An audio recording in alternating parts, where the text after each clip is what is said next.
Στην Κερασούντα, αγόρια, κορίτσια και γυναίκες σηκώνονταν τη νύχτα της παραμονής των Χριστουγέννων και πήγαιναν στη βρύση και καλάνδιαζαν. Χαιρετάγανε δηλαδή τη βρύση λέγοντας τα κάλαντα. Καλός καιρός πάντα και του χρόνου. Δόριζαν στη βρύση αλάτι, σιτάρι ψημένο και ένα κλαδί ελιάς.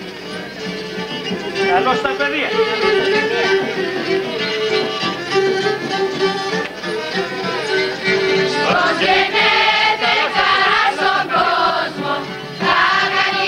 Στον Πόντο, την παραμονή των Χριστουγέννων, τα παιδιά βαεύανε. Γύριζαν δηλαδή όλο το χωριό και οι νοικοκυρές τους πρόσφεραν κηλίκια, μικρές πίτες δηλαδή.